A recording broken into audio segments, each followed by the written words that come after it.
11 gutxi oraintxe, segituan jarriko gara urteko galderari begira. 2015koak badauka berean, nola aldatu ditu internetek gure prozesu kognitiboak, orain datorren urteko aukeratzea falta da.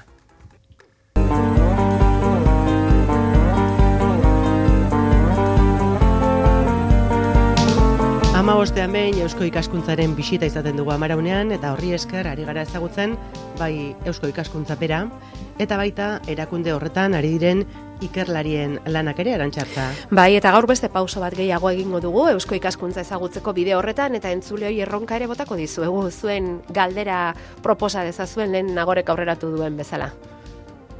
Aitziber Salinas, kaixo, egunon. Egunon. Iñaki Dorronsoro daukagu gaur gurekin, Eusko Ikaskuntzaren 6. lehendakaria, 3 urte daramatza enpresa mundutik etorritako atandarra kargu honetan, eta ez dira urte errazak izan, eta erakundeak aurrera begiratu nahi izan du. Hastapenetatik egin duen bezala, gizarteak dituen beharrei begiratu, eta horiei erantzuteko, eta 3 urte barru, 2018an gainera, 100 urte beteko dituen erakunde honek, garai historiko ugari bizi izan ditu, eta Iñaki Dorronsoro hori, krisi globala kudeatzea tokatu izan zaio, ekonomia krisia, kultur krisia, humanitateen krisia, eta Eusko Ikaskuntzaren jardunaren, jardunean isla zuzena izan dutenak denak. Iñaki Dorronsoro, ongi etorri. Zerik asko, egunon. Gaur parera dator gaia, Parisera begira jarrita gaude, bart izan diren atentatu hoiei begira, erreskan egin dituzten 6 sarraski hoiei begira. Nondik hasi beharko genuke gaia edo oinarria aztertzen? Estilo intelektualetaz edo zerbait izen dugu urteko galdera, ez? Orduan, estilo intelektual nik esango nuke zientifiko batetik, Parisen gertatu dana, lehenengo galdera egin behar du, eta hori zergatik eta nola gertatu da. Eta galder hori egiterakoan, gaurko gertakizunean bakarrik ezin dezakegu gelditu. Zeratik, gertakizuna da, nik esango nuke, azkeneko 150 edo 200 urtean, munduan,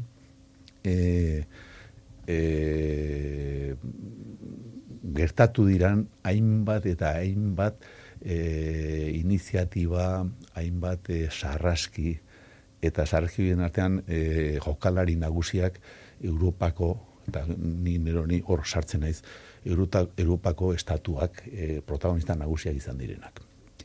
Nik azkeneko nire zati zientifiko eta zientifiko barruan pixka bat sistemiko joera horrekin, azkeneko 3 urte hauetan dedikatu naiz denbora asko sartu dut, lehen mundu gerrako historia sakon bat irakurtzen, 100 urte bete genituen uste dut joan zan urtean, hasi ala bukatu, berdin da. Bigarren mundu gerrako beste historia potente bat irakurtzen, eta petroliaren historia potente bat. Zeratik, gure gaurko gizartean, ekonomikoki eta kulturalki, 3. iraultza teknologiko-ekonomikoaren ondorioan gaude, eta horren definizioa izan zen, kotxea, elektrizitatea eta petrolioak era. Eta petrolioa da oinarrian garrantzi ikaragarri ezen duen elemento bat. Orduan, petrolioaren historia, eta oantxe ari naiz bukatzen, Bigarren mundu gerra bukatu zenetik orain arteko munduko historia bat. Orduan horrek garrantzia handia eman diot beti gaurko gertakizunak eta gaurko zergeran eta zergatiak ondo ulertzeko historiari begirala objektiboa jarri beharren gaudela. Orduan nondik hasiko ginateke? Hortik. Bai, eta osagai bat izatekotan azken urte hauetan indartzen joan dena erlijio gerra ez dakit deitu egizaioke egun, baina osagai horrek parte importante hauka. Bai, baina baita perspektiba sistemikotik esango nizuke, erlijio elementuak ez dira behin ere izan, naiz eta irudi horrekin gure diskursoetan adierazi, ez dira bakarrik izan olako gerrak eta sarraskiak eragin dituzten elementuak. Zeratik, beti erlijioen azpian dago, interes ekonomikoak, daude interes ideologiko kontrajarriak, daude aliantza estatu batzuen besteekin segun beraien momentuko taktiken arabera, erlijioak, askotan, olako konfliktuak erlijioaren estalpean adierazten ditugu. Eta askotan gine adierazten dugu interes ideologikoak badaukagulako. Eta Iñaki nola begiratu behar diogu etorkizunari, iraganetik ikasita? Nik uste dut, lehendabizi iraganetik ikasten hasi behar dugu, planteamentu zientifiko serio, objektibo batekin. Eta beti gertatzen den bezala. Hori egin beharrean, askotan eta askotan, estaltzen ditugu asunto guztiak, perspektiba etiko juizioetatik planteatzen ditugu, claro, ikeragarria da, Parisen, egun baten ez dakit joan zenbakian non dauden, 200 edo hildakoak, hori ikeragarria da. Eta perspektiba etiko eta juizioak egiterakoan ikeragarria da, baina horre ezin dezakegu gelditu. Zergatietaran sartu behar dugu, eta sartu behar dugu objektiboki. Eta orduan horra azaltzen da argazkia estatuei eta poterei etzaie interesatzen. Zeratik beraiek kaso askotan egin dituzte, ikeragarri egin dituzte. Eta horien ondorio izan litezkela hauek, ez? Hori da. Dana bagoela lotuta. Lehen aipatu dut perspektiba intelektual edo sistemikoa ditzen dio, hori da paradigma berri bat zientziaren munduan. Eta horrez esan nahi du, munduan ez dago ezer isolaturik. Munduan dena dagoela bata besteekin lotuta. Orduan, mundua bera sistema da. Eta sistema horren dinamikan elementu asko jokatzen dutela. Eta perspektiba hortatik aztertu behar dira gauzak. Gaur goiza elkartasun goiza izaten ari da, eta ez Parisen bakarrik esan digulen Mikel Rotaetxe lankideak Errepublika plazan, lehen Charlie Hebdo aldizkari satirikoaren ondoren, eraso horren ondoren elkartasun gune eta lore eskaintzak eta kandelak eta pizteko aukeratutako plaza hortan, gaur ere ari direla paristarrak euren omenalditxoak egiten, eta ez Parisen bakarrik, baita Madrilen ere, Frantziaren enbaxada aurrean, loreak eta kandelak eta jartzera ari da oraintxe jendea joaten, eta Jesui Charlie Hebdo bihurtu zen bezala leloa, Jesui la France, Jesui triste. Hori da, gaur goizean nagusitzen ari den leloa. Bueno, behiratuko diogu eusko ikaskuntzari, 100 urte, aurki, 100 urte ezin ditugu, 11 goiz batean inolaz ere minutu gutxitan laburtu, ez da? Ez. Baina atzera behira aste bateko ikuspegiarekin hasiko gara, ze aste hau berezi izan da gainera eusko ikaskuntzarentzako, fundatzaileetako batekin azken urteotan zen gatazka konpondu zuelako, Nafarroako gobernuarekin harremana eten da zegoen, eta orain hitzarmena sinatzekotan zarete, berriz ere elkarlana hasteko. Hortaz, momentu polita. Oso polita. Hori izan da, 100 urteko kontu hori lehendakaritza hartu nuenean pildurpizka bat ematen zidan. De repente, 100 urte bete behar duen erakunde baten lehendakaritza behar dut. Karga handi xamarra. Karro handia, eta gaina, lehenengo karro handia neukan nere herritarra den, nere herritarrari Jose Miguel Barandiararen karga. Izan zelako lehendabiziko lehendakaria, ez da? Gau sartzen balin bat, Eusko Ikasuntzako bulegoan, handago Jose Miguel Barandiaran bat. Nolako presidenteak izan ditu. Sartzen nintzanean lehenengo honetan, anpasaten Jose Miguelen aurrean, da ez. Orduan, eta lehenengo hori. Bigarrena, Nafarroaren jarrera Eusko Ikaskuntzarekiko. Bati bat, azkeneko 4 urteetan, niretzako eraman dut maila psikologiko batera. Eskizofrenikoa iruditu zait. Nafar intelektual potente bat, Arturo Campion zan beraien burua, baina beste pilo bat izan ziren, Eusko Ikasuntzaren aintzindari elkarte bat sortu zuten Nafarroan, oin izenen ez gogoratzen, eta hoiek izan ziren Eusko Ikasuntzaren kontzeptua bultzatu zutenak. Eta Nafarroko garai hartako diputazioaren babesakin beste diputazioak, foru aldundiak, lortu zuten horien atxikmendua Eusko Ikaskuntza sortzeko. Iruñako, Arturo Kampion izan zen Eusko Ikaskuntzako lehendabiziko lehendakaria, eta ohorezko lehendakaria. Eta Iruñako gure bulegoan, Jose Miguel Barandiaran Donostian dago bezala, Arturo Kampion dago. Ordan, eta historia pasatu ia urte bete, eta nik bizintzatuan egoera oso ulertezina izan. Salbuespen egoera izan da. Salbuespen egoera. Orain ze gertatu da, sensazioak eta beste erakunde bateko zuzendera izan dira, Iñaki, ja Nafarroan, bertako bezala sentitzen hasi nauk. Zertik, oain arte, hori ere, sensazio bat, han elemento raro bat izan. Arrotz zineten. Arroz bezala, hori seitun atzematen da. Naiz eta bilerak egin eta oso edukatuak izan, egoera berri gaten daude, Nafarroan. Eta hori niretzako horrek izten du, hemen buruan noko pitzadura bat ikeragarria. Zer gertatuko da? Nik gauza hori iztiet garrantzia handia ematen, zatik, eozin egoeratan lehen da bizikoa da konfiantza eta txikimendua. Eta dirua eta kontu edanak gero etortzen dira. Esan nion lehen gonbileran, niretzako dirua ez da importantena. Beste kontu batzuk bai. Baina akordioa badago eta proiektuak ere bai aurrera begira. Lehenengo babesa dago. Horrek esan nahi du, Nafarroko gobernuan gaurkoenean Eusko Ikaskuntzaren zeregina baliogarritasun bat ikusten diotela. Hori da abia puntua beti. Baliogarria izango da gure garunean, funtzionamenduan, gure prozesu kognitiboan, internetek zer eragin izan duen aztertzea hori izan da aurtengo galdera.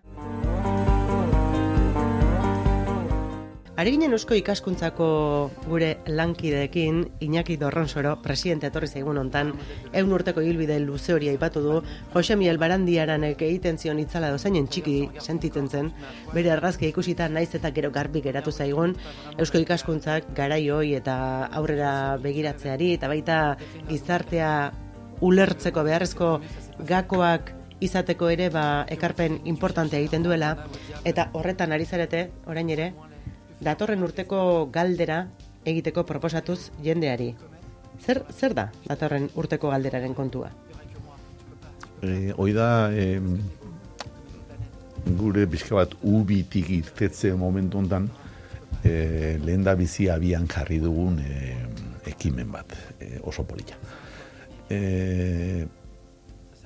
Galdetu dezaigun gure gizarteari bere buruan Euskal Herrian, datorren urtean, ze galdera planteatu beharko genukeen, edo maigainan jarriko beharko genukeen, hainbat eta hainbat personak galdera hori erantzuten ahaleginak egiteko. Eusko Ikaskuntzako ikerlariak alegia. Edo ez. Edo handikapoak. Edo zein. Galdera bai, baina gero erantzuleak. Ekarpena ere bai. Ere bai. Dena da irekia. Ekarpena ere bai. Zergatik, hemen ingo dut zehaztasun bat. Eusko Ikaskuntzak berrian, printzipio bat hausi dugu. Orain arte, pensatu genuen, ezagutza eta jakiduria akademian zegoela bakarrik. Gaurko teoria berriekin, gizarte baten ezagutza eta jakituria ez dago akademian bakarrik. Gizartean dago. Badaude beste sektore batzuek intelektuala ditzen digunak, profesional digunak, baina askotan esan dut, enpresa bateko torno batean lan egiten duenak ere jakituria eta ezagutza badauka.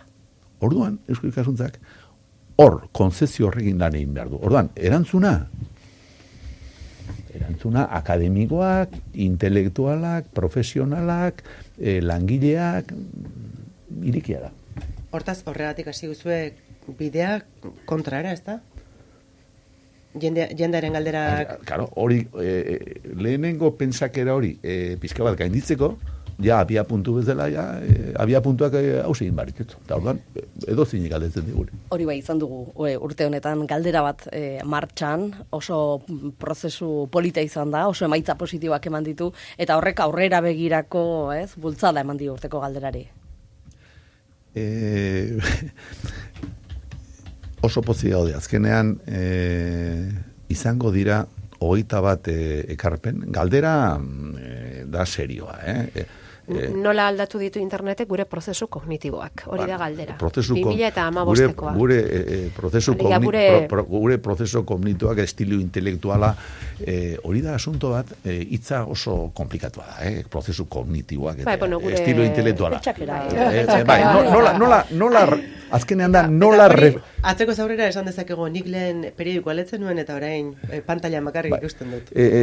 Nola da gure prozesu, nik reflexibidadeari ematen diot garrantzi ikeragarria gizakiari. Nola da gure reflexibidade prozesua. Bueno, kontua da, asunto oso sakona da, eta beti gertatzen dana, zu galdera oso garbi bat maigainan jartzen duzu, eta segituan ekarpenak etortzen hasten diranean, nola ikuspegi edo espede diferentekoak, galdera horrek konturatzen zea adar pila bat dauzkala. Lehen esan dut, perspektiba sistemikoa, ez? Orduan, uste dut, 21 ekarpen, oso persona ikuspegi oso ezberdinetakoak, akademikoak, filosofoak, eta bar, eta horre bakarrik, jarri digu maiganean asunto horren inguruan material bat, hausnarketa bat, eta hausnarketa hori oso baliotsu iruditzen zaigu, eta horri, lehengoan esaten nuen Eusko Ikaskuntzan, hori baloratu egin behar du. Eta urtea amaitu arte jarraituko du, baina hor ez da bukatzen asuntua. Zatik, hori gizartera eraman behar du. Eta 2016an, lehenengo ingo dugu, 21 galde ekarpen horiek integratu, tinkatu, horrekin liburu bat publikatuko dugu, eta gutxienez helburu minimo bezala, Euskal Herriko 5 hiriburuetan ekitaldi batzuk antolatuko ditugu, hor parte hartu duten personakin eta bar, formatoa ikusiko dugu, mai borobil bezala, hitza ez bezala, gai horretaz jendea konbokatzeko, eta bueno, nik deitzen diot, hausnarketa edo divulgazio aktiboa deitzen diot. Ez, guk jartzen dugu informazioa, ez, interagatu etortzen diran personekin. Zatik, ikusiko duzue, asuntoa ez da kezkatagoa, eta nik uste dut gaurko honean munduan, geroz eta kezka handiagoa dagoela, bai ikerketa munduan, bai beste eremuetan, galdera horren inguruan, izugarria dago, Eta 2016an, nahi duzu beste galdera bat izatea, motor hori guztia, martxan jarriko duena. Haren inguruan, beste urte betean, aukeraketa zaila. 31 bat, azkeneko datu ziren, 32 galdera ja maigainan baduzkagu. Atzo bertan egonetzan, persona batekin da uste zuen epea bukatuta zeola, eta baino bere galdera, epea luzatu indugu, orduan, nik ere bialduko dut, eta nik uste dut azkenean, 35 bat galdera, danak ez dira diferenteak, orduan egingo dugu pixka bat bata besteakin lotu, eta gero botazioz aukeratu dugu zein izan behar duen datorren urteko galdera. Baina adibidez, galdera bat mahai gainean dagoena. Imaginatu. Ez dakit botazioa. Datorren urtean Euskal Herrian zer egin behar dugu eta zer egin dezakegu gure pobrezia tasak eta ezberdintasun tasak murrizteko. Galdera potentea da, Ez dakit, boto horri mango dioten, zati beste galdera batzu badaude. Horrekin lotutakoak ere badaude. Baina ikusi, mai gainean jarri hori. Eta jendeak planteatu dezala. Arrakala hori gutxitzeko, bueno, gutxitzearen alde ez egin dezaken, hori izan daiteke galderatako bat. Ze izan beharra dauka galdera? Geure buruari begira egindakoa, edo teknologienak adibidez, nahiko ikuspegi globala dauka? Galdera da azkenean Euskal Herrian zuk, zure perspektibatik, eta zuk ikusten dituzun arazoatik, ero beharretatik, zein izango da galdera landu behar duguna datorren urtean. Bale, edarki. Bueno, nahi bale maguzuegu bitartekari lana ere egingo dugu, 15 main etortzen zaretenez, nahi duenak idatzi diezagola mezua, 688-666-000 zemakira, eta gero guk aitzi berri bidaliko diogu, eta zuen zerrenda hortan, txertatu dezakezue. Gustora bilduko ditugu. Bai.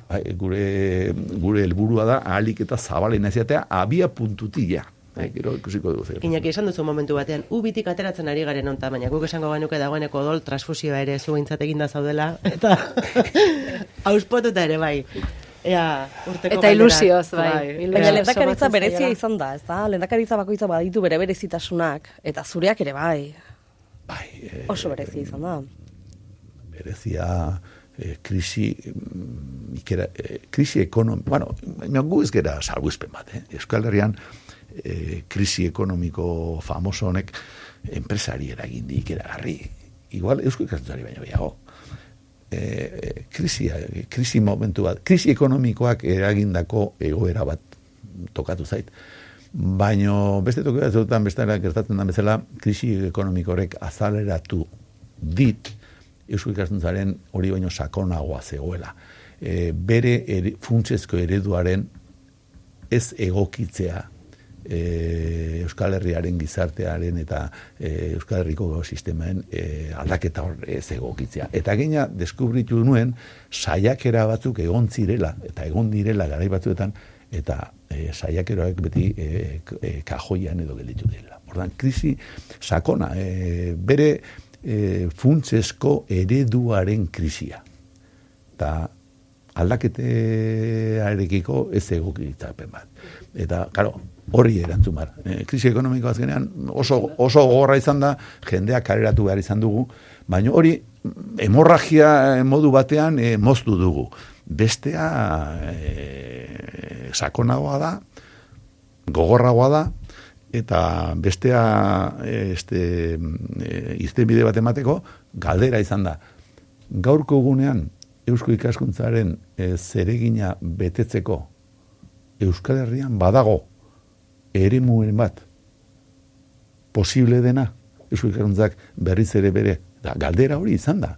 Eta eremu hori gina eta eusko ikaskuntza horrek adierazgarri diferente batzuek planteatu behar ditu. Claro, hori erantzuna emateko burua asko berotu behar da. Norberak bere ikuspuntutik. Jende asko ginitzen behar duzu, barruko jendeakin, kanpoko jendeakin, eta hori, han, behintzateko jerin datan zen, babak eltzen egosten joan behar dira.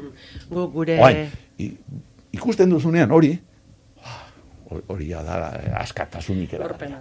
Gure eremu esparru mugatu honi dagokionea ez behintzat, gure ekarpentsua edo plaza txiki hau jartzen saiatzen gara eta 15 egun barru berriz ere Aitziber Salinas etorriko zaigu beste ikerketaren batekin eta Eusko Ikaskuntzako ikerlariren baten beste azter esparrua ekarriko dugu eta jarraituko dugu. Iñaki Dorronsoro, eskerrik asko, Zuei. Eta Aitziber Salinas, bi aste barru mentxe.